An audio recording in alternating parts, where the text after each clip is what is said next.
آج کی ویڈیو میں ہم ایک اہم بین الاقوامی پیش رفت پر بات کریں گے، جہاں سری لنکا کی پارلیمنٹ میں سابق پاکستانی وزیر اعظم عمران خان کی گرفتاری اور صحت کے معاملے پر ایک قرارداد پیش کی گئی ہے، ایک موشن جاری کی گئی ہے۔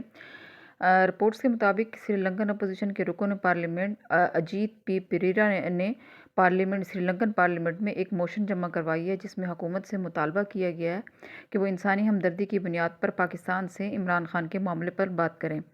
قرارداد میں کیا کیا مطالبات کیا گیا ہیں؟ میڈیا رپورٹس کے مطابق اس قرارداد میں کہا گیا ہے کہ سری لنکن حکومت اپنے سفارتی ذرائع استعمال کرتے ہوئے عمران خان کی صورتحال پر تشویش کا اظہار کرے، انہیں حراست کے دوران مناسب اور آزادانہ طبی سہولت فراہم کرنے پر زور دیا جائے، انسانی بنیادوں پر ریلیف یا رہائی کے لیے اپیل کی جائے اور عالمی انسانی حقوق کے اصولوں کے مطابق سلوک کو یقینی بنایا جائے۔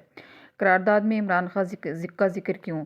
اس قرارداد میں عمران خان کی عالمی شہرت کو بھی اجاگر کیا گیا، خاص طور پر بطور کرکٹر ان کی خدمات کا حوالہ دیا گیا جب انہوں نے پاکستان کو 1992 میں کرکٹ ورلڈ کپ جتوایا تھا۔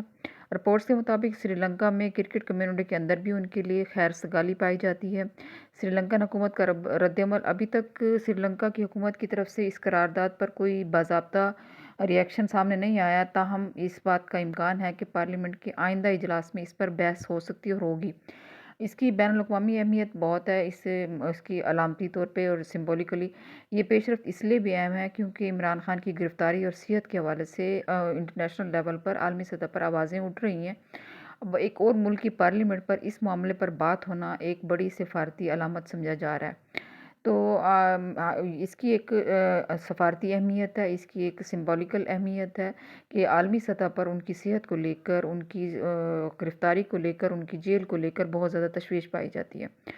تو آپ لوگ اس معاملے میں کیا سمجھتے ہیں؟ کیا اس طرح کی بین الاقوامی قراردادیں واقعی کسی ملک کے اندرونی سیاسی معاملات پر اثر ڈال سکتی ہیں یا نہیں؟